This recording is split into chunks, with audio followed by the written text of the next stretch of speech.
Hello everyone, I hope you're all doing wonderfully well. Today we finally got someone in regards to an F-35. We've had, honestly, in the background, I've had probably, 4, maybe 5 people, and they've all kind of just withered away or not turned up or cancelled at the last minute.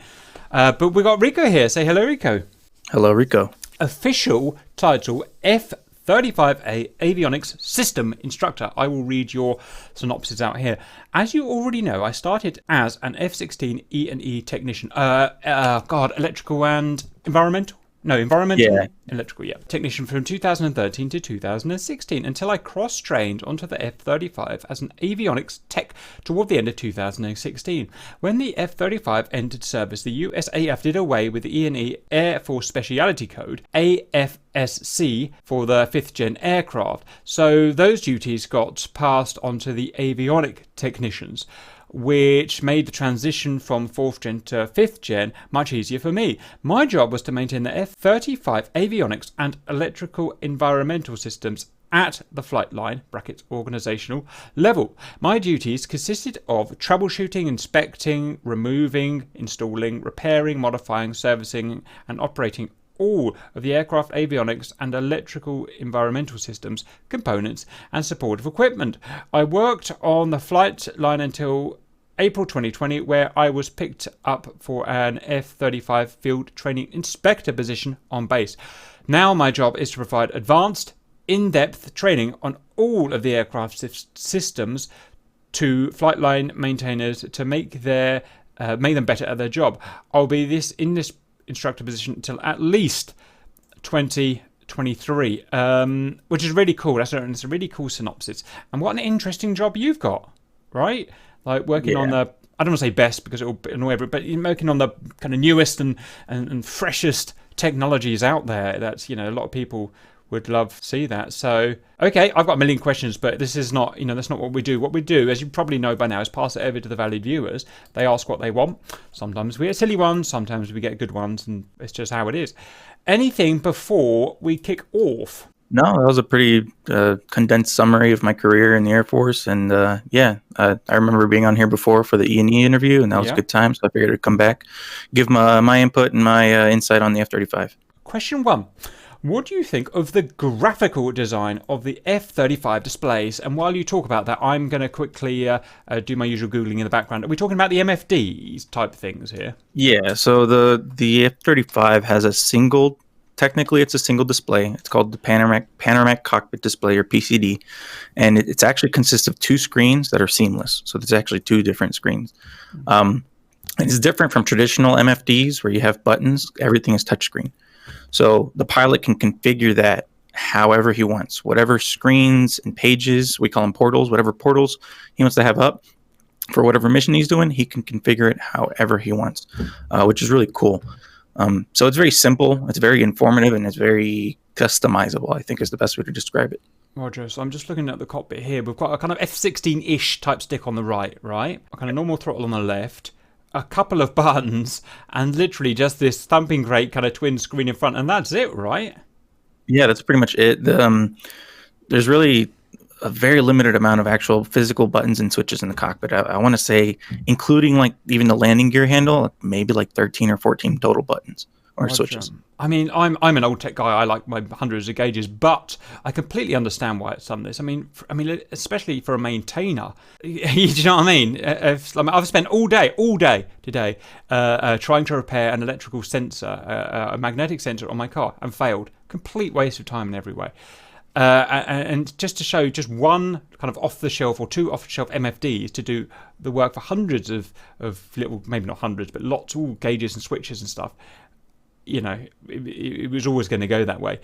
Right, and needless to say, as well, I'm guessing the only thing about this is if that goes down, that screen, that there's no backup gauges. Am I right? Well, so that's the reason why there's 2 screens. So the pilot can display whatever he wants on either of the screens. It's a seamless display. So down the middle, you can't tell that it's 2 screens, but it is 2 screens. So if one side were to fail, the pilot still has the other side he can use. Right. If that side were to fail, Yeah, if that side were to fail, he also has a standby ADI just below the main PCD that he can use for like navigation purposes. But at the same time, he also has his helmet, which is what replaces the HUD. So he has that as his primary like method of flying. Amazing. Yeah. Okay. So we've got redundancy in there because everything can fail. Obviously, Yeah, anything can happen exactly. or anything. Awesome. Again, not my cup of tea, but I've got to admire the technology. It's pretty awesome. Very good. Let's jump on to the next one. Any detailed any detailed daily life examples of avionics technicians' works tasks? Thank you. However you take that question. Oh, so I guess he's just asking like what I do on a daily basis. So on the flight line, what an avionics technician mainly does on the F-35 is launch and recover aircraft for sorties. So that's the bulk of what we do. So go out, help pilots with any issues they may have, working what we call red balls. So if the pilot starts up, he has an issue, then we go out, talk to the pilot, talk him through fixing the issue on the spot. That way he can take the aircraft and go do his mission or do a sortie.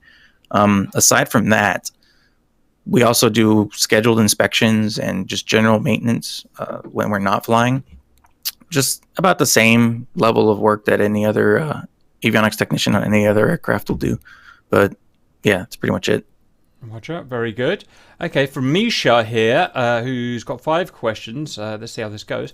1. Is operating the F-35 really that much better than most other planes in order to explain the high price tag? So it's obviously a very expensive plane, as is normal for kind of very modern aircraft. I guess he's saying, does it justify the price tag from at least your point of view? I believe so. The price tag is something that has come into question a lot recently, especially in the media. It's technically $1 trillion program, but what people fail to understand is that $1 trillion is over the next 70 years of the life cycle of the F-35. So yes, it's an expensive price tag, but we're stretching that over the next 70 years. We're keeping this for the long haul.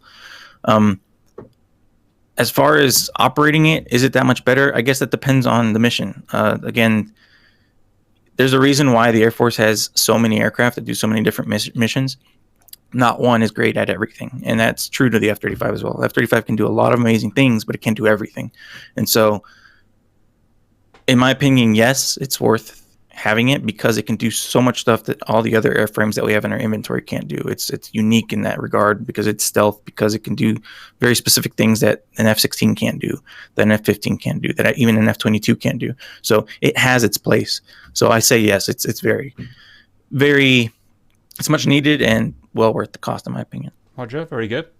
Question 2 from him. I saw a video of F-35 simulator on YouTube. In the video, the jet did not need much input from the pilot in order to stay in the same heading, no matter if the plane was climbing or anything, which means the plane always knows where it is and the direction it is going. How does it know all the information?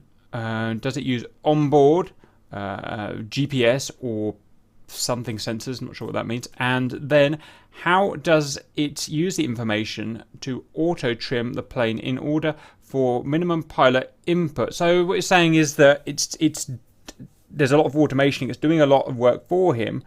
And what do you think about that? And how do we explain what's behind that? I mean, yeah, automation. That's a pretty good word for it. The aircraft will do a lot of stuff for the pilot. It takes a lot of the workload off the pilot, and then that way he can focus on doing what he needs to do for his mission. As far as like knowing where it is in the 3D space, that's just like any other inertial navigation system. So just like the F-16, just like the F-22, just like the F-15, it knows where it is in 3D space and can navigate using waypoints and stuff like that automatically. So while the pilot is, or the plane is flying on its own, the pilot can be there on the side prepping his weapon systems and other systems for the mission and not have to worry about where he's going. Essentially, it's just like any other typical modern autopilot system. I think it's interesting that where are we now? 2021. I mean, even now, the main beating heart of the the beating heart of the aeroplane really is still the INS since what 60s or whenever INS came out, and it's probably not even that different the way they work. Would you? Yeah, think not really. I mean, GPS can't replace it. It can update it and make it better, but Do you think there'll ever be, just it's off topic, I know, you think there'll ever be a replacement for the INS, the Inertial Navigation System? I don't think so, just because INS is so good at letting the plane know where it is, like I said, in that 3D plane, and height-wise, at your X and your Y axis and your Z axis, it knows exactly where it is in 3D space. GPS just adds to that, so it gives it a precise, location on a coordinate plane. But yeah, I don't think you'll see INS being replaced anytime soon.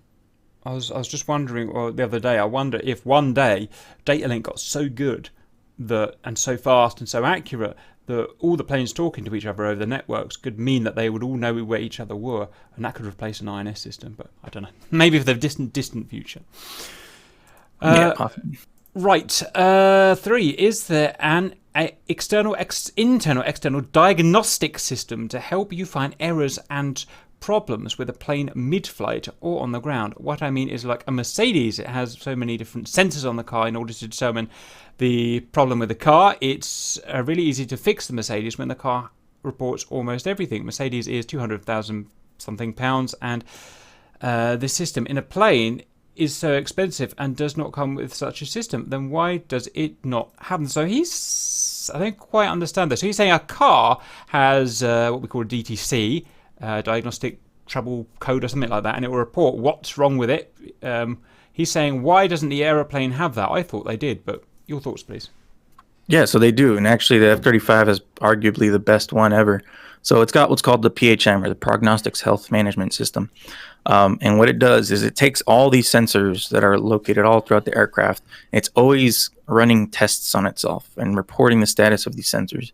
If any one of these parts or sensors go bad, it'll generate an HRC, or a health reporting code, similar to like the engine codes that you would get on your ECU for the car. It's like telling you that, your right cylinder spark plug is, not working or whatever. Same thing. So we can take these codes, plug them into a system that'll tell us actually what suspected parts are bad, and in the order, the hierarchy of which is the first suspected bad part, second, third, etc. So yes, these systems actually do exist, and the F-35 is a very intricate version of it. Roger. Now, my understanding is, basically, if you ever think about anything that's cool on a car, it came from planes.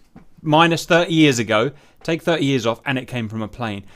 Almost everything. I was fixing my ABS today. Where did that come from? That came from a plane. I was looking at my DTC. Where did that come from? That came from the original, the original bits. It started in the 60s with F-111. I interviewed an F-111. I think they had the first built-in test system that was designed, and they had to, because the F-111 is so complex. First really, really complex plane. And obviously this comes through to now to 50 years later to a PHM that we've got in Rico's in aircraft, and almost everything, especially electric-wise, has come from aeroplanes. So just something. That's that. Anything to add to that before we move on, Rico? No, don't think so. Is it, sorry if you said this, but do you just take like a digital reader, plug it in, or does he do it through his own MFD, or how does that function? So there's 3 ways we can do it. So the first is talking to the pilot. He can actually pull up the code on his display, cool. And then we can just write it down, go look it up on the laptop that we carry around with us, and then it'll tell us what's wrong. The second way is we can plug in the laptop to the aircraft itself, and the laptop will actually give us all the readouts of all the codes or whatever that have popped during the run-up or the mission or whatever. And then the third option, which is the most common, is the pilot can actually take his PMD, a portable maintenance device. It's the same thing as like the DTC and the A10. And then that will actually store and save all of the codes that popped during that flight. And the pilot can then take that to his debrief. They download the mission data and those codes along with it, and then push those codes to the maintainer. So the maintainer can then go back into the ALICE system, or I think it's Autonomic Logistics Information System, which is like the heart of the logistics system of the F-35, which we can talk about later. But then they can go into that system and then look at all the codes and then basically troubleshoot from inside and figure out what's wrong with the aircraft. That's really interesting. I'm guessing it's come along. I mean, for my kind of DTCs, you get a code. It's somewhere between 1 and 1,000, and you get a book and you look up the code and it says this is wrong. I'm guessing things have moved on a little bit from then. Yeah, so each code is very unique. It's a long digit. I don't remember exactly how many digits. I want to say it's somewhere like 14 digits long. Wowza. But yeah, exactly. Each code is for a specific issue that happened at a specific time in a specific situation. So the troubleshooting process is going to be different depending on what happened at one point during the flight, etc. I dread to think how much programming there is going inside an F-35. How many systems are talking to other systems, and all that networking that's had to be worked out. So, anyway, very good. Right, where do we get to? I don't know why people don't like the F-35 looks. I personally love the looks. What is your opinion on the F-35 looks, and what is your favourite jet? Which is your prettiest jet, basically? I'm two-sided on the looks of the F-35. I think it looks a lot better when it's flying than it does when it's on the ground. When it's on the ground, it looks kind of fat, just because the weapon bay doors are open on the ground typically, and the angle at which you're looking at on the ground is just kind of weird, but it looks a lot sleeker and a lot cooler when it's flying. And as far as my favorite jet that looks the prettiest, I'm gonna have to go with the F-16. I like the curves on that jet. I think it's the prettiest.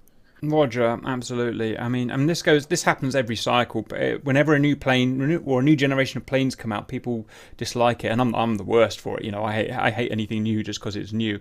And then once they start getting old and the new generation comes out, then everyone will like the F-35 and the Raptor and stuff. People always hate new stuff. Well, not everyone, but Roger, super cool. Yep, that is a very sexy plane. I hate to say it, but that really is a sexy plane, the F-16. It's like, I always wonder sometimes if it's doctrine to, in theory, a plane should be made, the optimal shape based on its function. It should be always function over form, right? Because it's there to shoot guys down, and that's about it. But I was wondering if there is kind of political doctrine in there that means you should also try and make it look pretty, because, I don't know, you've got to please voters or, high men in the military that, I don't know, want their wives to like it. I don't know. I can't think of anything off the top of my head. Any thoughts on that, or do you reckon I've completely got that wrong? No, I think you're right, because if you look at the F-35 program in its inception, when it was they're choosing which company was going to build the next generation fighter, it was Lockheed with the X-35 and Boeing with the X-32. And if you look at the X-32, that is an ugly plane. Yeah, it really is, isn't it? It is an ugly plane. It looks like a guppy with a mouth wide open trying to stay airborne. It looks hideous. And at the end of the day, if you're going to get the taxpayers to pay for it, which is what's happening, you want them to like it. So I guess it kind of makes sense, doesn't it? Yeah, I think so. There's got to be some level of aesthetics when it comes to this. Mm-hmm. Cool. Anyway, right, 5. My opinion on why most people dislike the F-35 is because it's a new plane and they don't like anything, and they don't know anything about it. When the AR platform first came out, a lot of people hated it as they did not know how to use it properly, and it had a few problems. But in time, it got the opposite. Now the ARs are one of the most popular platforms in the world. What is your opinion on this topic for the F-35? Any idea what AR means? I think Armalite rifle, like the M4, M16. I think that's what they're referring to. Okay, we've kind of been talking about this, but anything you want to add? Yeah, I mean, I think I already talked about it. The F-35 has matured so much. The program began. Yes, it had its problems in the beginning, but the reason it had its problems is the way the Air Force and Lockheed and all the sister services and partner nations decided to approach the program. So they approached the program in a way where they're going to be producing aircraft while at the same time still in that testing phase. So that's what's called concurrency. So you're building aircraft, but you still haven't worked out all the bugs and stuff from the aircraft. So as more aircraft keep being built and we find more bugs, we're going to have to go back and retrofit those aircraft. But at the same time, we're already putting aircraft out into the field. So yes, initially we had a lot of issues, but as we worked over those issues, I think the F-35 has really kind of stretched its legs and started showing what it's capable of doing. And I think it's going to grow on people even more as time goes on. You've seen, well, I've seen at least online, the amount of critics of the F-35 have been slowly decreasing just because they've been proven wrong about the capabilities and what it can do. Roger. Yeah, completely agreed. Right, question number 4. What was the average effort in terms of time you have had to raise for a normal inspection of an F-35 / F-16? Did you often find it difficult to find the cause of the problem? Brackets, I'm aware of the fact that there may be some limitations on what you can tell us in the airframe since it's still active, or is that even true? I'm sure that's true, but is he trying to compare the F-35 to F-16 in terms of how long it takes to find the troubles? I think so. I think that's how I understood it. I guess it depends on the problem. So a lot of the things on the 35 will tell you what's wrong. Like we said earlier, it'll give you that HRC and then it'll tell you what's wrong. And so from a troubleshooting standpoint, it's a lot simpler.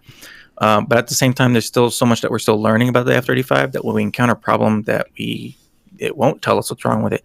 I think it takes a little bit longer to troubleshoot that problem because everything's not finalized yet. Even though we have the F-35s in combat and stuff, we're still always getting upgrades for it. So since the F-16 is a little bit more finalized, troubleshooting it's a lot easier because you already know how the systems work exactly, and there's not really much changes to it. So with the F-35 and so many changes, you're always having to update your information on how to troubleshoot certain issues. So from that point of view, it's a little bit more difficult. But then also it's easier when your HRCs will tell you what's wrong. So I guess it depends on the situation. Roger, I can imagine that's a real pain in the butt for you guys, not just the F-35, but all contemporary aircraft, that you don't just design them, or you don't even just make an F-16 Block 50 and then leave it alone. It gets constantly upgraded, right? Software is constantly being upgraded. Things are going, and you've got to keep up with that. Is that a constant exercise and difficulty for you? Yeah. So there's always updates, no matter what the aircraft is. Even the 16s that are still flying now, there are always updates to them. They're always coming out with mods and stuff to try to improve on the design, and so that's never going to change. Right. That does sound like a pain in the butt, if I'm honest, but okay. Very good. Right. Number 5. How does the BITE functionality differ to the previous generation of aircraft? Do the crews have access to a large portion of system tests, or are they accessed via an external terminal? So we've talked about this, but why is it BITE instead of BIT? Have I missed the obvious there? I think they just added an E at the end, but yeah, BIT, the built-in test functionality. The pilot does have the option to run tests himself. So there's many types of bits for different systems. So if the pilot needs to test a specific system, then he can. Otherwise, the aircraft is all doing it on its own all the time, essentially. Particularly on startup, but then even during flight, it's always running a self-test on all the systems, make sure the health of all the systems is up squared away. But yeah, that's pretty much it. Roger. Number 6, how have the way you work around aircraft, preparations, maintaining safety, and so on, changed since you transitioned from 16 to 35? I think the main difference that I've noticed was how much more maintenance friendly the F-35 is. I think this is the first airframe where the engineers actually took into consideration the needs of the maintainer. And so a lot of the basic tasks that we need to do don't require a lot of maintenance as far as like tearing apart the aircraft. Whereas on the 16, any small part you got to change, you're removing other parts out of the way just to get to it. And it was depending on the part, it was very time consuming and complicated. I think that's the biggest change I've noticed between the 16 and 35. As far as like safety and preparing aircraft and stuff like that, nothing's really changed. All the safety protocols are still relatively the same from the F-16 to the F-35. We still have to, maintain distance from, hot exhaust, from radiating elements like antennas and stuff like that. Stay clear of intakes. None of that's really changed, but it's just really the maintenance aspect, I think, is the biggest difference for me. Roger. Yeah, that's a really interesting thing that you've said there. So, do you remember when we last talked about the F-16? I can't remember when it was. It was like a few years ago, two years ago or Wow, so so. that was a while ago. And the main thing I picked up was the F-16's cool for us looking at it. The F-16's cool and sexy and looks like a snake and it's tight, and it is. But at the not behest, but at the disadvantage of the guys who work on it, because it wasn't designed very well for the guys to work on it. Everything's in the way and everything is squashed in and it's hard to work on. Like if you have a kind of a new car where there's a million things in the engine bay, it's almost impossible to work anything. If you go back to an old car, you can pretty much just lay in the engine bay. It's so much easier to work on. And we've kind of got the inverse here with the F-16 to the F-5. The F-16, massive, super sculpted body aerodynamic and whatnot, massive ball lake to work on, and that in the end of the day that means dollars, right? It means mistakes will be made. It takes more time to get parts in and stuff like that. Whereas the F-35, they've listened to you guys, I guess, and said, okay, let's actually make this easy to work on. Let's design it around that philosophy. Have I got that right? Oh yeah, that's exactly right. Obviously, there's some things still in the 35 that are very, time consuming and take a lot of work to do. But the amount of stuff that compared to the 16 has drastically changed, in my opinion. Very good. Okay, it's good to see that that's kind of gone forward there. What number 7 we can't answer, but you can read that question if you want, valued viewers. What are the major improvements made from the F-22 or other fighters to the F-35 in regards on how good the pilot can interact with the systems effectively and so on, if there are any? So I haven't worked at 22. I'm hoping to work at 22 in the future, but I work with people who have, and they say one of the biggest differences is how much simpler the, I guess, interface is, as well as the capabilities as well. Like the F-22 for the longest time was strictly just air to air. Obviously, it's been upgraded and it can now do air to ground, but it still lacks a helmet mounted display even to this day. There's plans eventually to add one, but it still doesn't have one. Whereas F-35 has taken all the best bits of all the other aircraft, just kind of combine them to one. So it's got the best helmet mounted display in the industry. It's got the best load carrying capability. It's got the best engine. It's essentially got the best of everything and just kind of pushed into one. So as far as comparing the 22 specifically to the F-35, I can't really say much because I'd never worked at 22. But as far as improvements, based on what I've been told and what I've seen, there's been almost a generational leap. Even though they're both 5th gen fighters, there's almost been a generational leap in capability just because of how intricate and how the systems work together compared to legacy fighters. I think a lot was learned. I don't know, but I think a lot was learned from the 22. That's how it feels. Yeah, I agree. No, it's interesting for instance, without the HMD, and one thing that's actually a little bit scary for me, I'm not sure how old you are, maybe for you, is that the F-22, in my eyes, is still kind of this brand new fight. Well, it's actually old. It's actually I don't know how you measure it. It's 20 something years old now. It's actually kind of an old era. Isn't that weird for me? Although it still feels like a brand new plane. I just haven't seemed to have moved on in the last 20 years. So it's just something to bear in mind. It's to put into perspective, I think the first F-35, not X-35, but the actual F-35, first production one, I think flew in 2006. So it's still a relatively new aircraft compared to the 22. Yeah, roger. Very good. Is there any analog instruments inside F-35 and that are used in emergency if both displays turn off, or would there be some other electricity failure? So yeah, we spoke about this earlier. So again, there's that redundancy in the screens, but if both screens were to fail, the pilot still has his helmet-mounted display, which runs off of a separate computer, and he also has underneath the PCD, he has what's called an SFD, or standby flight display, and it's got his backup ADI, backup heading, stuff like that. It's a tiny little 3-inch by 3-inch display that he uses as a backup. That's its only purpose, really. Yeah, I'm just looking at that. Very good. Okay. Right. Where are we? 10. What has been your favourite aircraft to work on and why? So I've only worked 16s and 35s, but I got to say the 16 is a lot more enjoyable for me because I'm a very hands-on person. and it broke more often. So that means I got to be more hands-on with it. But the F-35 is cool too, I guess. 11. How frequently have you been asked what happens when the power goes off? I'm assuming these coming back to the whole idea of, what happens when your screens go off. I'm just wondering if there's anything more interesting to approach. Not really. There's a lot of, again, backups and redundancies built in. So in the event of some sort of generator failure or something, there's always backups. I've got an idea. So, for instance, let's say they're both single-engine planes, the 16 and the 35, right? Let's say the 16 engine goes off. Well, you've lost your generator, right?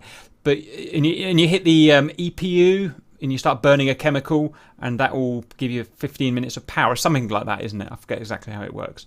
Do we have something? If you lose your single engine and therefore you've lost your generator in a 35, have you got a similar system like that or something? So we have what's called an IPP, or an integrated power package. It's essentially an APU, is basically what it is. So in the event of an engine generator or engine failure, the APU, the IPP will kick on and provide emergency standby power, hydraulics, cooling, etc., to all the essential systems to get the aircraft back down safely. I'm just looking at it at the moment on a website where it compares it to the F-16 one. I'm just wondering, the one thing this doesn't show me that I'm looking at now is there? Do you know the rough size of that? Is that about the size of a car engine? I'm just trying to picture how big that is. Yeah, about the size of like a 4-cylinder engine, roughly. It's pretty hefty. Yeah, a whole bunch of pumps on it. That's interesting. Are we allowed to know where that is in the plane? Do we know where that is? Yeah, it's on the lower left side towards the rear. If you look at like a picture of an F-35, you'll see the exhausts on the lower left, kind of near the left horizontal stab. Right, so got it there. How interesting. Okay, very good. And did you say was that kerosene run or was that hydrazine run? No, that's run off of the same fuel that the aircraft runs off of. Roger. Okay, very good. Right, that's that. How is it to have your office in one of the best stealth fighters? It's pretty cool. I get to play with basically all the systems that the pilots do. So I get to wear the helmet. I get to run up all the systems, run up the targeting pod. So it's pretty cool. Compared to the 16, where the most I could do was maybe slew the sniper pod around and play with the MFDs. I really didn't get to run up all the systems. With the 35, I've had that opportunity to do that, to test basically all the functionality of all the systems, make sure everything's working. So it's been a cool experience so far. The reason that you could do that in the 35 and not the 16, it will be back down to design philosophy again. It's designed to be tested by the maintainers and like that. Yeah, I would say so. Like, there's a lot of like safeguards that have to be put in place to like run up certain systems on the 16. Compared to the 35, most, if not all, the systems can be run up on like external ground electrical power. So that gives the maintainer the ability to troubleshoot all those systems effectively, because the design philosophy behind the 35 is everything talks to each other.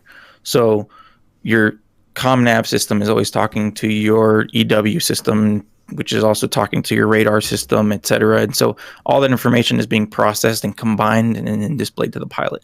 So whenever you're troubleshooting those systems, you want to troubleshoot them all at the same time, so that you're making sure that those communication paths are working properly. Sounds complex. 13. Why do pilots require an avionics system instructor and don't you just read the manual or do something with a general instructor? So I actually don't teach pilots. So my job is actually an avionics maintenance instructor.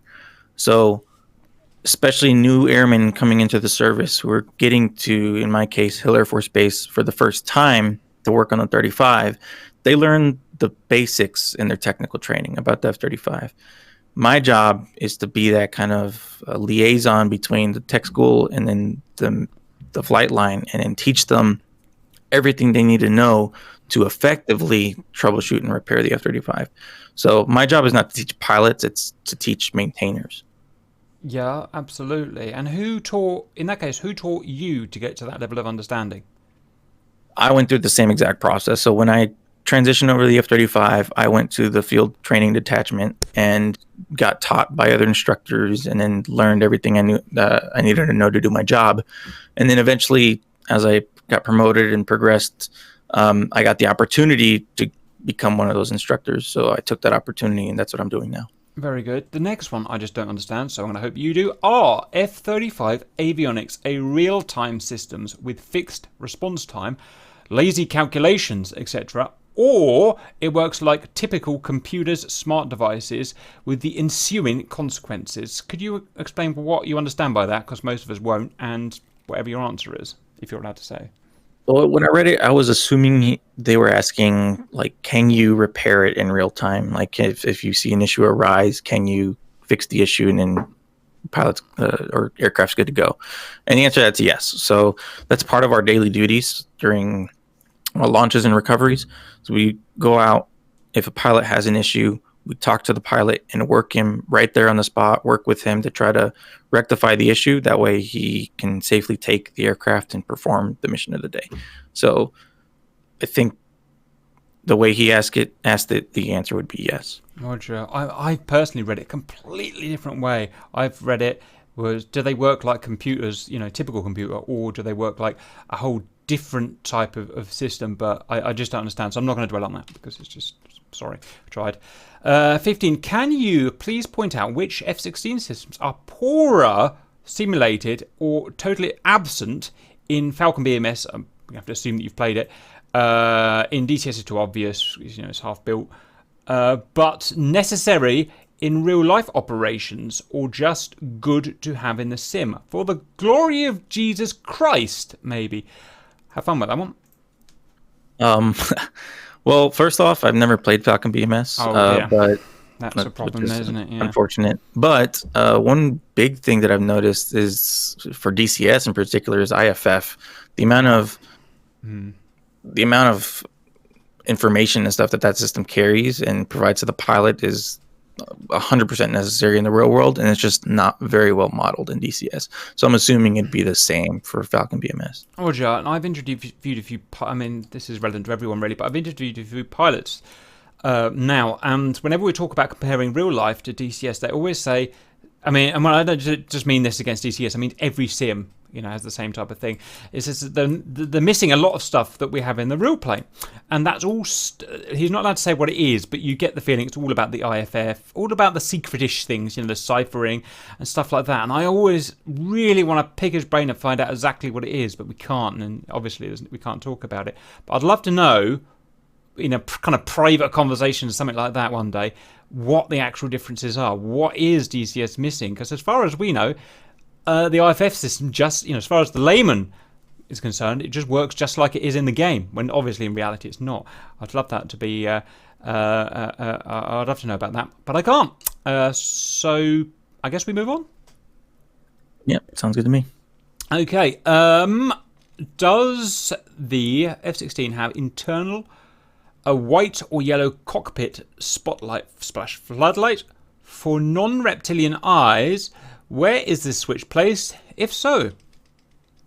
So, as far as I know, it's been a while. It's been nearly 5 years since I worked the F-30 or F-16. But the cockpit floodlighting was all like that green, night vision friendly color. But I believe, if I'm not mistaken, the pilot does have a spotlight in the back right that he can grab, but I don't remember what color it is. I want to say it was like a warm yellow white, but I could be wrong. Again, I haven't worked the 16 in 5 years, so it's been a minute. How interesting. So you got your normal knobs down on the right console. When you turn that floodlight on there, and it comes to that big, horrible green color that I actually really like.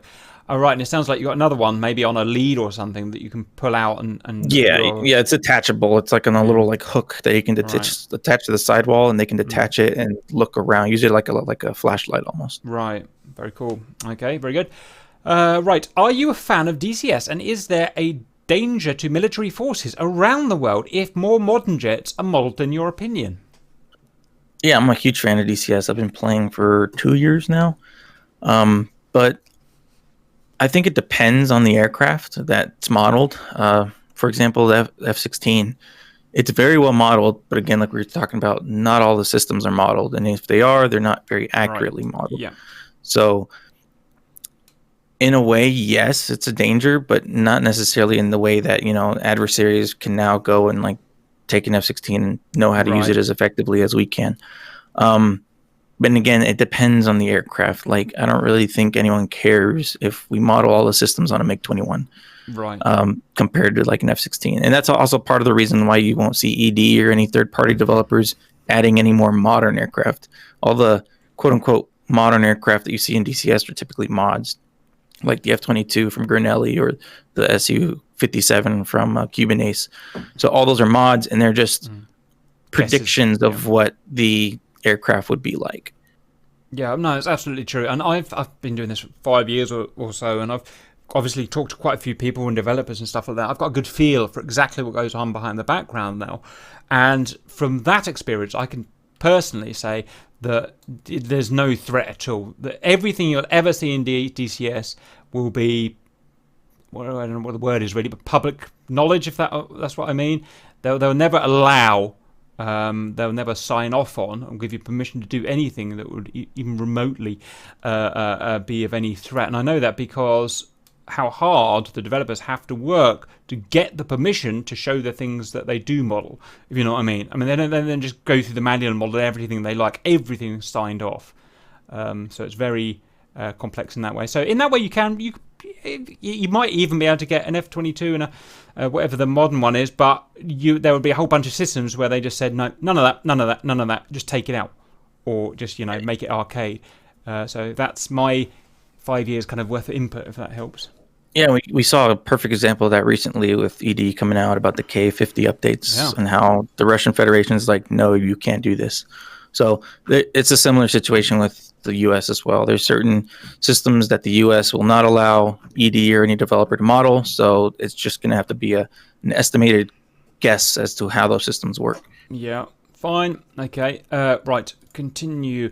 Can the F-35 receive updates to its systems while operating, or it needs to be plugged in and then updated to the ground? So it's how do you read that? So I think they're referring to software updates. So yeah, the software updates occur on the ground. So the aircraft software is constantly being updated with new capabilities, bug fixes, etc. It's a flying computer essentially. So there's always going to be updates to the software to try to fix any issues or improve any capabilities. Anytime those come up, it's usually a 2 to 3 day affair per aircraft, depending on the level of the update.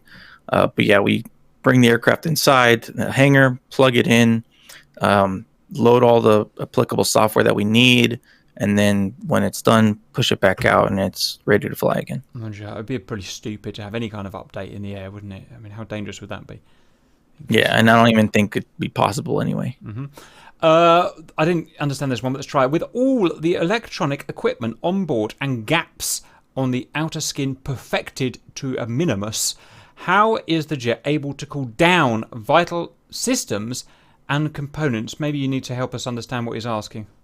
So he's just asking, like, with the amount of computational power the aircraft has, like, how is it cooled? So there's 3 ways that it can be cooled. It can be cooled by ram air from ambient.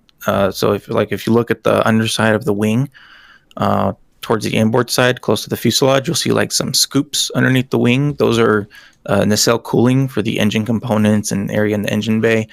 On the upper right side of where like the opposite side of where the gun is on the A model, you'll see again another scoop there as well. Those scoops are there for cooling air to cool different components and systems. The second method that stuff is cooled is with air from the IPP. So the IPP serves 2 functions. It's the APU for the aircraft to provide emergency and standby power for essential systems. And it also acts as the equivalent of the ECS on the 16. So it provides all the cooling air for all your avionics equipment. And so that air is tapped off the engine, it's rapidly cooled, and then that cold air is then blasted to all the components to keep them at a cool temperature. And then the last cooling method is liquid cooling. So there's almost all the avionics components on the aircraft are liquid cooled with PAO. It's polyalpha olefin. It's a type of cooling oil. green in color, and that oil is then pumped through the components and then extracts the heat from the components, and then that coolant is then cooled and then recycled back to the components, just like the liquid cooling on a computer. It's the exact same way. How interesting. Right. So first of all, the vents. Yep, we see those, and that makes sense. And I guess they've been modeled, been made so that it won't affect stealth too much. Second, the IPP. Was that what it was called? IPP. The Integrated power package. Yeah, that. Yeah, when we were looking at it, I noticed a whole bunch of kind of compressors on the front, so that's probably to do with what we're talking about. But here, it's supplying cooling air. Interesting. Now, the liquid cooling is a new one to me. Is that normal for planes to have that liquid cooling, or something special to 35? There's quite a few other aircraft that have liquid cooling as well. I know the F-22 does as well, but I'm not entirely sure how many aircraft have it, but it's pretty common. A lot of aircraft have some sort of liquid cooling system. It may not be as extensive as the F-35 because the F-35 has so much equipment on it on board to cool, but there is usually some form of coolant somewhere on the aircraft. I remember interviewing an F-18B, I think, pilot, and with that particular model, they had a nightmare with the cooling, at least in the block that he's got. And he said when you'd go out, the worst thing about the jet was the avionics would get so hot that the cockpit would just be melting inside. And I guess they've improved that over time, but very good. Right, let's punch on with done. How much paint in the bottom is it to work on the jet while being super careful with the RAM coating not to compromise its low detection signature? So can you talk roughly what this coating is, and then your answer, please? RAM, or radar absorbent material, it's a special coating that they apply at the factory that is intended to absorb radiation and deflect it away from the source. That's contributes to its stealth capability. And then as how hard it is to work around, it depends on what you're doing. Some components are relatively easy to get to. The panels are already integrated. You just remove the panels just like any other aircraft, and then you work on your component. Others are kind of embedded under the coating. So we have to have our LO technicians or low observable technicians go out and remove parts of the coating to get to the part, and have to go and reapply the coating after we're done. So that can add complications to the job, specifically time. It adds more time to the job because they have to go out there, remove the coating, then we can work on it, fix the problem, and then they have to go back out and reapply the coating. And so depending on the situation, it makes it easier or harder. Is coating, is it like a little, you get a spray can and spray it on, or is it more complex than that? I guess it's more complex than it.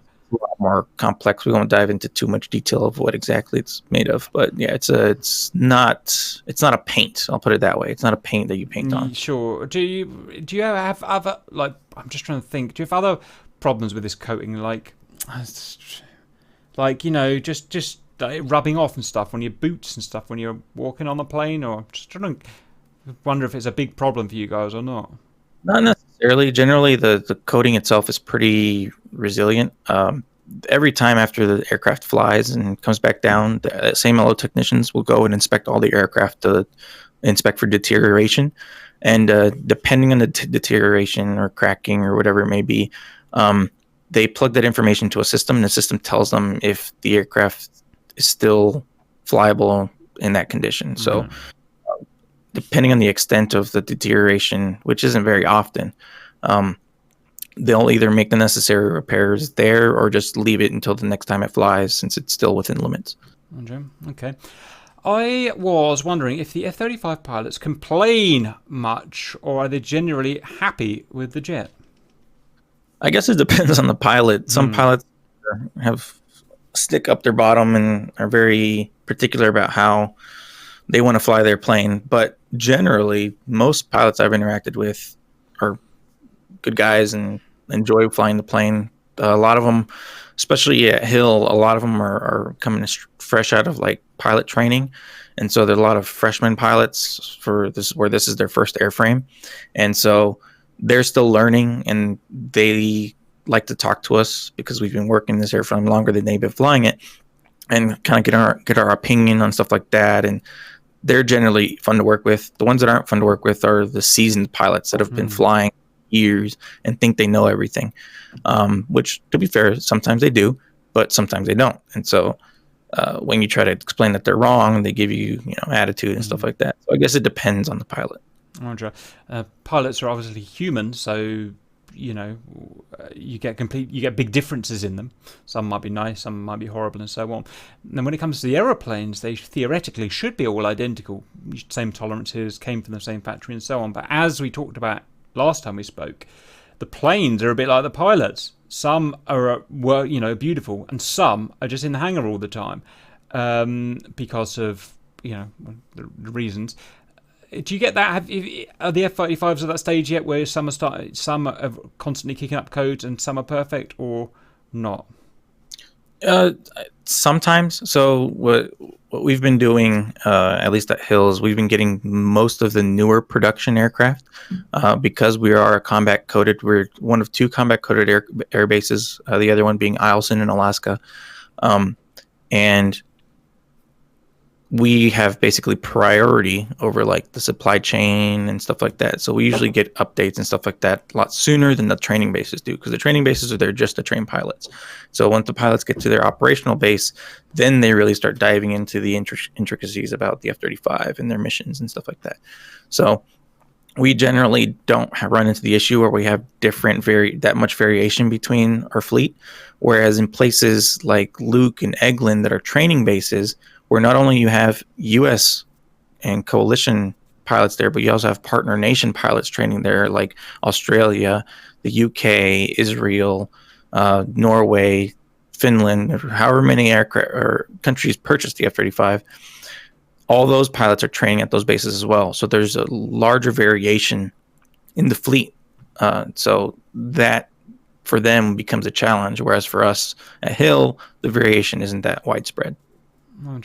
Yep, makes sense. Is there a major difference in the avionics and environmental systems between the A, B, and the C? Or, I think you've only worked on the A, so can you answer that? Or yeah, I've only worked A's. So for those that don't know, the 35 is split into three variants. You got the A model, which is conventional takeoff and landing, uses a standard runway, just like any other aircraft, like the F-16. And was purchased by the U.S. Air Force, and it's our main aircraft that we use 35-wise. The B model is the Stovall variant, or short takeoff vertical landing. That was intended for the Marine Corps to use on their LHAs, just like the Harrier. It's essentially replacing the Harrier. And then the final version is the C model, or the carrier variant. It's got the traditional Cato bar system where it launches with a catapult, gets trapped with cables. So it's got a robust landing gear. Generally, the actual avionics systems are identical amongst the three variants, the actual systems. The location of components is where it varies. And then sometimes the actual hardware itself is different. Although it may perform the same task, the hardware is physically like a different dimension just due to size constraints, where like the B model has the lift fan in the back behind the seat. So it decreases the amount of stuff you can store behind the pilot, so they shift it around. But generally, the systems themselves are identical between the three models. Roger, very good. This next one's really intriguing. With systems integrated to such an extent, can you troubleshoot the jet while it's flying remotely, or in the cockpit, I suppose, on a mission? And if there is an issue, to what extent can you intervene and kind of repair things remotely? So when the F-35 program came into fruition, there was an idea for it to be able to be troubleshot remotely, where the aircraft will generate these codes and transmit those codes back down to the maintainers before it even lands, and the maintainers would have like whatever parts necessary ready to go. That capability, I guess, technically exists, but isn't used just due to the limitations of the Alice program or the Alice system. It's not an aircraft limitation. It's more like the logistics limitation. So We don't necessarily do that often. Typically, we wait until the aircraft lands, and then the pilot debriefs to figure out if there were any issues, and then what we need to do to fix those issues. But yeah. Sounds a bit like we were talking about earlier. Would you do any updates in the air? No. It runs into the kind of same kind of thing. Is it really a good idea to intervene while it's in the air? It's kind of against standard operating procedure, isn't it? Yeah, I wouldn't think so. Like, one thing we can do is, so when I was on the flight line, I was expediting. So basically, I was in charge of my maintenance team. And when we'd be recovering aircraft, we'd be hearing the radio call outs as they're coming in of what their codes are. So code 1 means good jet, green jet, 100% capable in all systems. Code 2 jet would be there's a minor issue that's not affecting the mission entirely, but could be probably need to be repaired. And a code 3 jet would be an aircraft that has a major malfunction of some sort that's affecting the mission and that needs to be repaired as soon as it lands.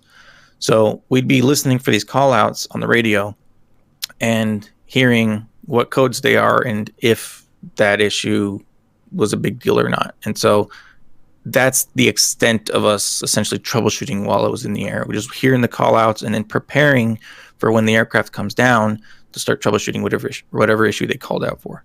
Roger. Yep, makes complete sense. Okay. The next one we actually asked you just over 2 years ago, so we'll skip that just to save on that. 25. I guess we compare this to the F-16 maybe for an example. Do you need a big team to maintain such a complex jet or not? Generally not. So the Air Force is trying to do this program called LTP, or Lightning Technician Program, where one technician starts learning all of the jobs of the other technicians, and then that way it reduces the size of the maintenance team for when they have to go deploy or go TDY somewhere. That program is still in the early stages of development, where training seems to be the limiting factor of getting all the personnel trained on all the different systems. Essentially, the Air Force is trying to condense the amount of careers on the 35. But even without that, the amount of personnel needed to operate an F-35 is very minor. Usually at least one crew chief, one, maybe two avionics technicians, and then however many weapons crews are needed to load whatever ordnance is needed for that day. So we train for all that. Obviously, we train for having limited manning and stuff like that, or single man launches and stuff like that. But it's not necessarily a huge team. I can't recall exactly how many people we would need for 16, so I can't give you a solid comparison. But it's not that much. Roger, that's quite impressive. We've kind of had this one, but I'll read it anyway. Do you access modules and systems? How do you access modules and systems without disturbing the RAM, the outer skin? Is the coating much different and more forgiving than the one on the Raptor? Yeah, we spoke about this already a little bit. Yeah, so it depends on the component. So it's like some components are embedded under the coating, some aren't. So it just depends on the coating. As far as if it's more forgiving than the Raptor, I don't know. I've never worked the Raptor, so I couldn't give you a good comparison. Roger. 27. Do you need to treat the $400,000 helmets with lots of care, and are they hard to repair/maintain? Is this something you ever deal with? Yes. So each pilot has his own helmet, or his or her own helmet. So we don't necessarily mess with the pilot helmets. Those are maintained by the aircrew flight equipment technicians, which also maintain like the masks and the flight suits and the G suits, etc. But we still do have helmets in our maintenance sections to run up the helmet systems for the aircraft. So the ones we do have to treat with a lot of care because they are expensive. And so when they do break, we have to send them back to AFE, have them repair it, and then send it back. And now we're without a helmet for however long that takes. But they're generally robust as well. They're all composite and very lightweight, like surprisingly lightweight compared to like the F-16s. So I got to wear an F-16 helmet with the Jahimics on it, and it was very heavy, really? Very like bulky, and like the center of gravity was a little off. It was very interesting. But compared to the F-35, the F-35 helmet is balanced very nicely, very lightweight, and I feel like if I were a pilot, it wouldn't fatigue me as much. As far as how difficult it is to repair and maintain, again, I don't know. We don't do that. That's AFE that does that. We just use them for troubleshooting purposes on the aircraft. It's interesting to hear about the JH being heavy, because could you imagine how of a disadvantage that is in a high G situation where where it's suddenly 9 times the weight, right? Never thought about that before.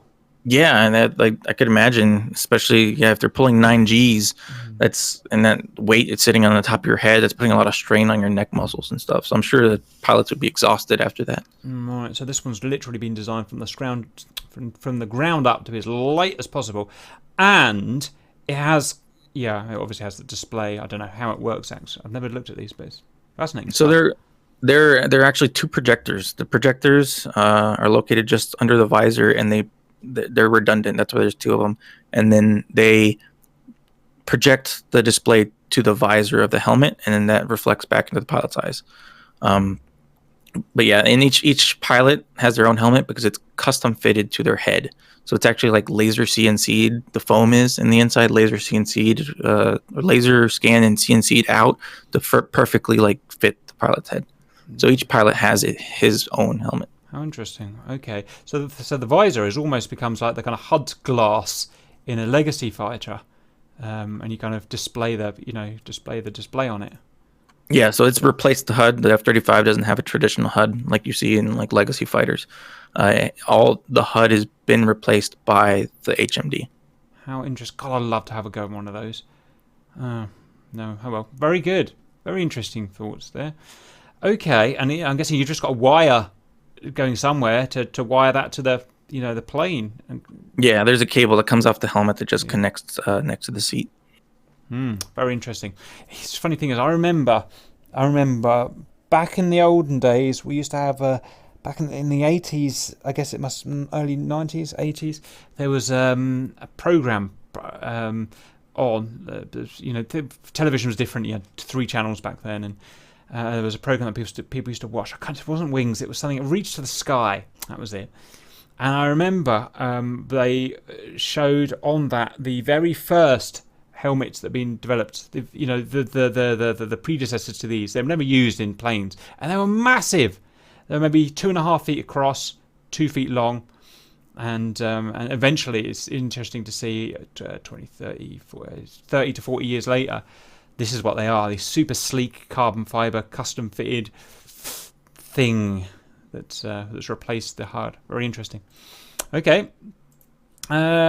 Right, if the engine is lost, can the 35 still maintain enough power for the pilot to have basic controls and operate the jet while gliding? Have we talked about that? And is that the IPP's job? Yeah, that's exactly the IPP's job. So IPP essentially is this equivalent of an APU, and it provides emergency backup power and hydraulics to the aircraft. One thing to note, though, is that the F-35 doesn't have a traditional hydraulic system where it has multiple lines running to and from reservoirs. Each flight control surface has what's called an EHA, or Electro Hydrostatic Actuator. So the hydraulic system is actually built into the actuator itself.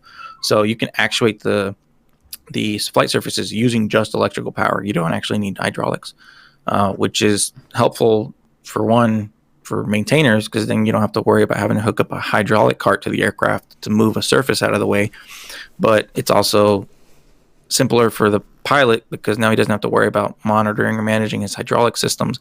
If he takes battle damage for whatever reason, it's not going to rupture a hydraulic line because there is no hydraulic line, if that makes sense. Yeah, can we just go over these again? So they're controlled by an electric signals, right? But the actual thing that's doing the pushing and pulling, is that still hydraulic? It is hydraulic, but it's a self-contained hydraulic actuator. Right. So it's the hydraulic pump and the hydraulic pressure is all being built inside of the actuator itself. Right, now at the risk of getting this wrong, but I think I'm right. This isn't actually new tech per se. I think the Vulcan bomber in the 50s, I think, had this as well. It would be controlled by an electrical signal. You'd have the stumping crate unit, like I'm looking at here for the F-35, that will be next to the actual surface, and then it'd be a self-contained hydraulic unit, because it needs the force, right? It needs tons of pressure or whatever that is to actually do it. So it's weird that planes had the old way of doing it while they had the technology to do this, like the F-16, did that have full hydraulics? Yeah, the F-16 did have full hydraulics. It have hydraulic lines running to each ISA. So that makes me think there's probably advantages and disadvantages to both. I'm going to guess that the disadvantage of the full hydraulic system is that, battle damage, leaks, stuff like that. I'm guessing this way around that this is a heavy unit to have in not very heavy friendly places. Is that right, or have I got that wrong?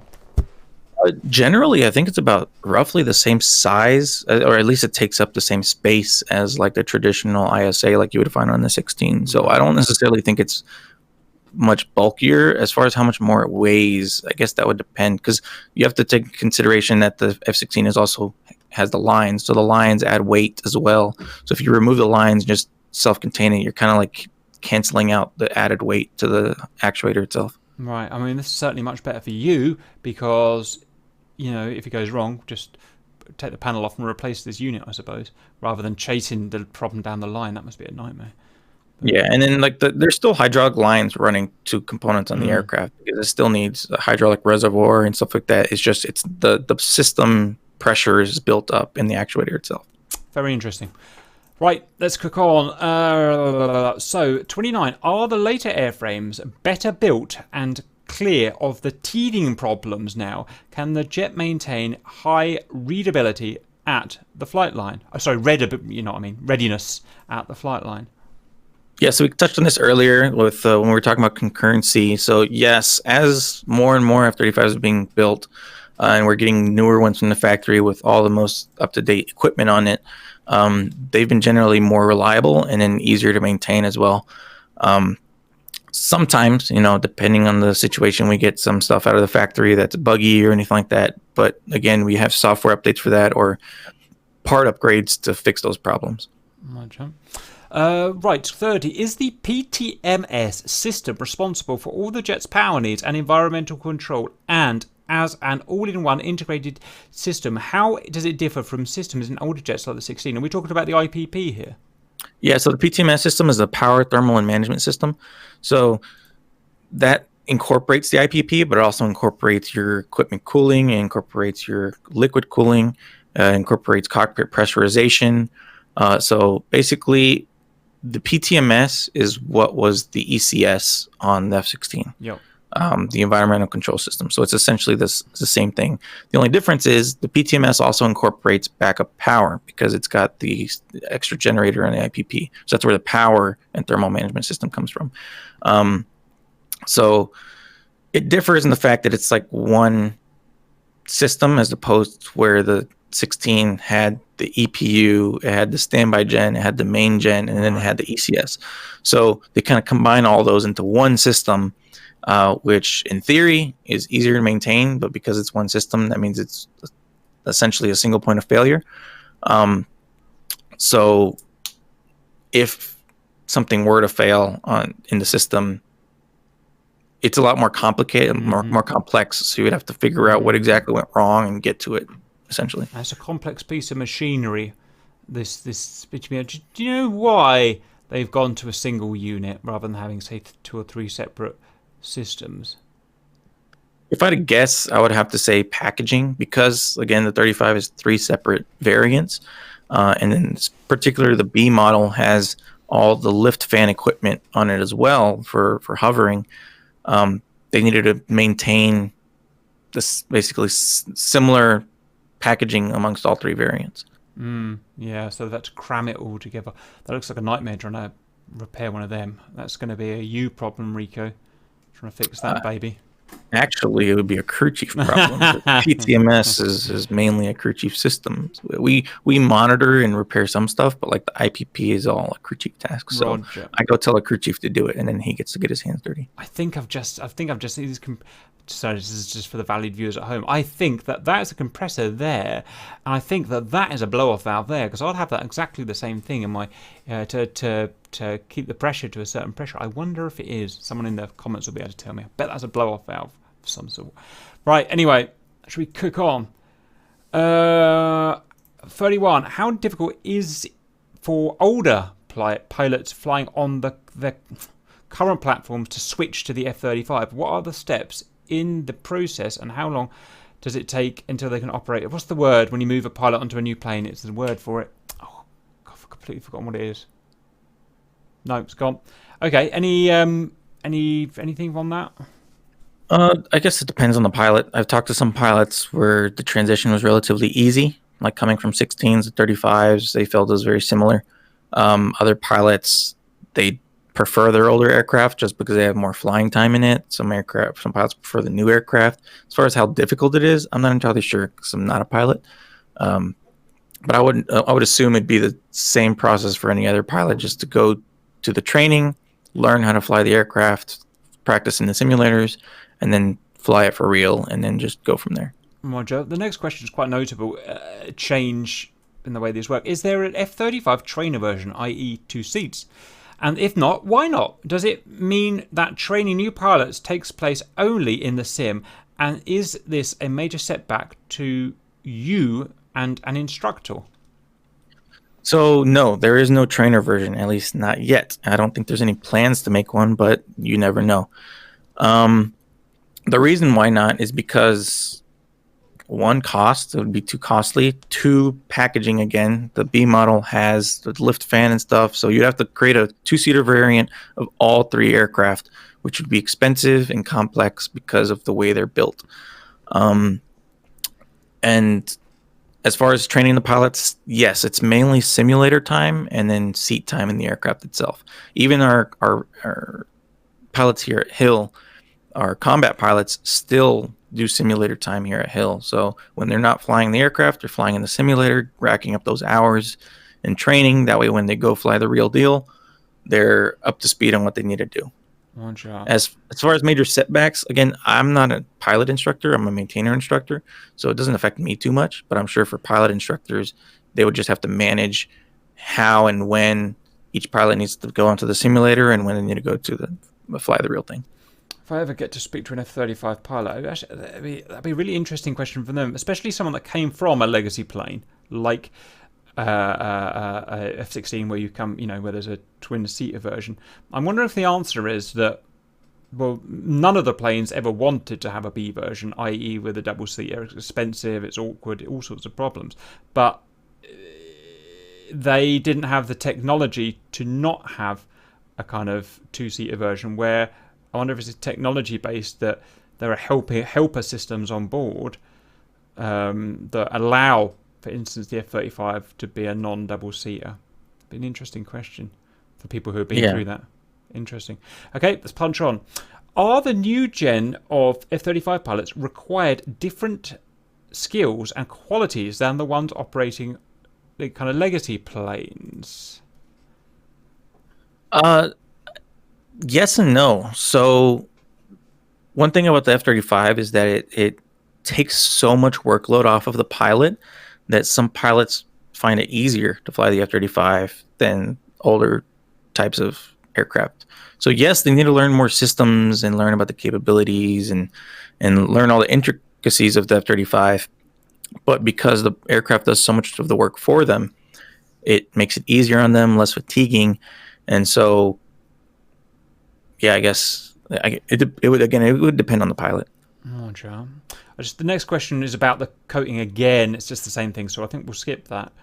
But 35, if there's an updated module or sensor or system, is it replaced and integrated into the whole fleet, or not all the jets get updated with the same hardware?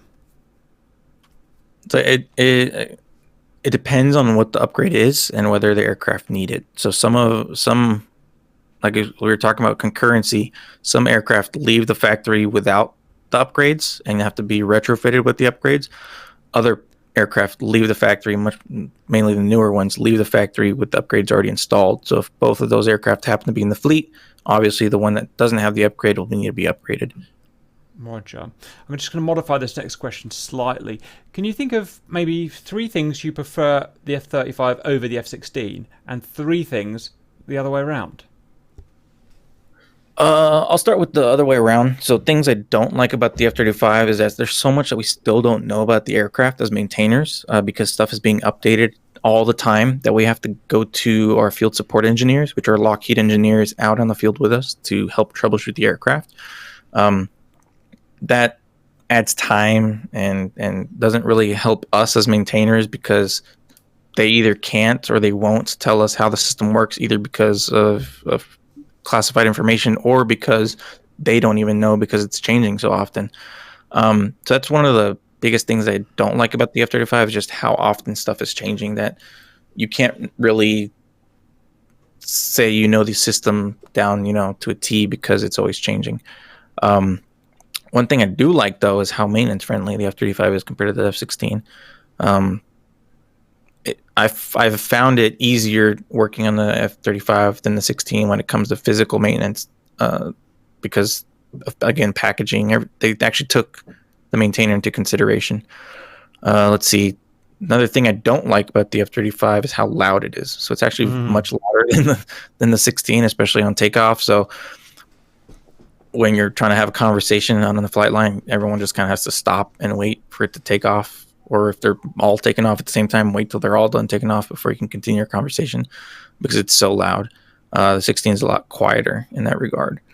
And then, I guess another thing that I like about the 35 is the fact that it's so new that stuff isn't breaking that often. Obviously, stuff still breaks, but compared to the F-16, the F-16 would fly and come back down, and it'd have like a million things broken on it because it's falling apart and it's old, and pilot might have over-G'd the aircraft, and now we got to rip stuff out to perform an inspection. Whereas in the F-35, stuff is so relatively new still that it's very reliable. And so maybe one, maybe two issues or no issues at all when the pilots are coming back. Roger. You mentioned it was a lot louder than the F-16. I'm just trying to think. Usually, I mean, do you have any idea why that is? I mean, it's usually not to do with the raw power of the engine. For instance, an airline engine, much more powerful than anything in any fighter, but they're relatively quiet. I was wondering if any idea why the 35 would be so loud. I don't know. It is a bigger engine than the F-16, like substantially bigger. It does produce. It's the most powerful single engine ever made. It's actually derived off the F-22 engine, but it produces 43,000 pounds of thrust. So it's very, very powerful, and I have to assume that has something to do with it. Just the amount of raw power it's putting out. It's just ripping a new hole in the sky, essentially. Roger, I'm just reading about the temperatures that it reaches. Yeah, valued viewers out there, see if you've got any input on that. It'd be a really interesting one to try and talk about there. If it's got to be running so hot, or very good bypass ratio seems to be quite big on it, and that usually cools it down. It usually makes it quiet. But anyway, let's carry on. Fantasyland, what is your favourite aircraft of all time? I'd have to say the 16. I just like the way it looks. I miss working on it. It's a lot more satisfying to troubleshoot just because it wasn't changing so often. And so when you were digging for a problem, you break into the wiring diagrams and schematics and try to figure out what was wrong. And it was very satisfying when you did find the problem, because it's like I spent all this time and I got something out of it. Whereas on the 35, it's not like that all the time. But yeah, I like the way it looks. I like the way it sounds. I like sitting in the seat. I'm like you. I like all those switches and knobs. And stuff like that. So I'd say the 16 would be my favorite aircraft of all time. Yeah, I don't think anyone could hold that against you. How is the AESA radar called? Is it fluid that does the job, or airflow, or a mixture, or whatever? Yeah, it's actually both. So it's cooled with mainly fluid, the liquid coolant, but the bay it's in is also cooled with cooled air that's being provided by the PTMS. I remember watching a feature, this is a long time ago, it was about how much cooling they had to put in the Org-9 radar of the Tomcat. I'm sure things have obviously changed a lot since then, but almost, not quite, but almost tons of equipment to cool that radar. So much power going into it. Really interesting. Yeah. Very good. 39. Does the onboard oxygen generation system require maintenance? And if the fighter is in the frontline deployment, can it provide oxygen for frequent mission duty? Does it have OBOGs? I've forgotten. Yes, right. It does have OBOGs, just like the Block 50 and up 16s. Mm-hmm. At Hill, at least, when we had 16s, we had Block 40s, which had the liquid oxygen system. So that would have to be serviced after every flight or replaced, depending if the bottle itself needed to be replaced. We don't have to do that with the 35. It's got OBOGs. It's generally maintenance free. There's rare times where we actually have to repair the OBOGs. And so it doesn't require any additional maintenance other than just inspecting it, making sure it's working as advertised. Roger. Very good. 40. What is the pattern to test the systems and prepare the jet for the next mission?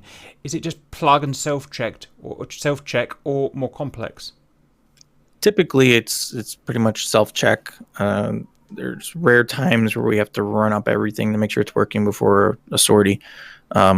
Usually, we kind of, it sounds lazy, but we wait until there's a problem before we try to fix it. So, yeah, that's pretty much it. Yeah, okay, back to the old political question.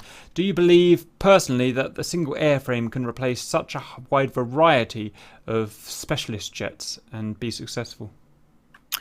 Yes and no. So, kind of like I was speaking earlier, there's nothing that the F-35, there's no other aircraft that can do what the F-35 can do. But at the same time, the F-35 can't do everything. So, the F-35, although it was intended to replace the A-10, is never going to replace the A-10. Nothing can do what the A-10 can do. Same thing, the A-10 can't do what an F-16 can do, and an F-16 can't do what an F-15 can do, and et cetera, and so on and so forth. So I think the F-35 strikes a good balance of like air-to-air and air-to-ground capability, and then the fact that it's stealth just adds so much more to that equation. But as generally, no, I don't think one single airframe can replace an entire fleet of aircraft. As of now, since Congress has extended the life cycle or lifespan for the A-10, it's looking like the only aircraft the F-35 is going to replace is the F-16, which makes me sad. But I strongly believe that the F-35 is better than the F-16 in almost every regard. Roger. I was really... I mean, yeah, I know what you mean. I hate saying that as well, but, you know, facts to facts, right? Yeah, so delighted to see the A10 extension as well, for exactly the reasons you've just said. Okay, is the flow of parts and vital components high enough to maintain a healthy fleet in the light of endless budget cuts, in your opinion? So this is a complex question. Yes and no. So yes, because like I said earlier, we are a combat coded base. We have priority over the supply system and the logistics of the F-35. So whenever we need a part, if a training base needs that exact same part, they're going to send it to us first because we are the combat coded base. At the same time, the F-35 program has had trouble trying to keep up with the supply system, and COVID especially has really hindered that. So since COVID especially, we've seen a decrease in the amount of supply inventory. So we're waiting longer for parts, waiting longer for stuff to get turned back around. Particularly, I don't know if you've read it recently, but engines. So there's been a shortage of engines and engine components. Not that they're breaking often, but every so many flight hours, the engine has to be disassembled and inspected and reassembled. And that's done at Tinker in Oklahoma. And since COVID, a lot of those facilities have gone down to limited manning. And so they're not pumping out the parts back as frequently as they're supposed to be. And so that's caused kind of like a chain reaction in the supply system where now we're waiting on engine components and we're waiting on parts and parts that need to be repaired aren't being repaired fast enough. And so in a perfect world, we would order a part and it'd get there as soon as it can and we're good to go. But I think COVID has really kind of thrown a wrench in the gears with the logistics and the supply system. I guess a squadron or a wing is only as good as its, I don't know what the word is, kind of parts, warehousing, part supply. Yeah, there's a saying in the supply community is like, you can't fly without supply. Yeah, exactly. Okay, we've got to the end of the official question. If you've got just a couple of minutes to ask if anyone in the chat's got any questions. I have one. Send. What if someone else who is using the F-35, like Norway, needs the spare parts? Does America takes priority, or Norway send the parts straight away? That's a good question. I'm not entirely sure how the supply network works with the partner nations. I would assume that there's parts set aside for that particular nation or partner. there is variation between the F-35s within the nations. So some parts are for some countries, some parts are for other countries. And so those supply systems are kind of separate. But as far as the main core of components, I would assume that because they're purchasing the product, that there's a percentage of that product that's being set aside for them. I'd assume that when the countries bought these aircraft, they would have a whopping great contract sorted that said what, where they were in the priority list, and expectations of how long they can wait, and if US or whoever didn't provide those expectations, they would probably get fined, I imagine, something along those lines. When we're talking about something this big, which is obviously millions, billions of pounds, these contracts, right? Yeah, and then like one thing that Lockheed did, which is kind of smart. So obviously the F-22 was shut down very early, in my opinion, and they stopped producing them. So to prevent that, Lockheed was very smart and tactical about this. They spread out their production across the U.S. for one, and across multiple nations, so that if Congress or whatever wanted to scrap the program, they'd be affecting their own constituents, their own jobs in their own states and stuff like that. And so Lockheed was very smart about this to make sure that the program can't die, essentially. And so all that production is also spread out across the country as well with in partner nations. So that kind of plays into it as well. Like if there's a nation like the UK that's helping develop the products and stuff like that in the systems, then they'll probably get priority over Singapore or whatever that's just buying the aircraft. I mean, there's always been this massive interaction between the armed services and the political system, hasn't there? There's always been this dance ever since the beginning. Yeah, that's all government contracting is. It's politics, really. Yeah, I just want to say thank you. It was a cool one. Yeah, no, that was really good, Rico. I really enjoyed that. Now, there's going to be probably lots of kind of smart guys out there that have done a lot of this research themselves that and know a lot of what we've been talking about. For me, just because I'm not really into the new planes that much, most of that I've just learned today, which I found incredibly interesting. I really wasn't sure how it was going to go. So that was great. You were great as ever. Really easy to talk to and really easy to get the information over. Thank really you, sir. Yeah, I think everyone's going to really enjoy that. There's not much else to say. Anything, I guess, else from you, Rico, before we sign off? I don't think so. Like when the video gets published, I'll stick around in the comments below to answer any questions any of the viewers might have. But yeah, that's pretty much it. Thank you for having me. I think that'll be great. As ever, really nice to speak to you, Rico. And we'll speak to you again in a few years when you'll move on to the, I don't know, whatever the next thing is going to be. I think. Hopefully the F-22. That's where I want to go next. A lot of my co-workers have gone to work on the F-22, so I think that'd be an interesting opportunity. Yeah, fair enough. Brilliant. Right, I'm going to sign off. Thank you, Rico. Thank you, guys. And I'll see you all later.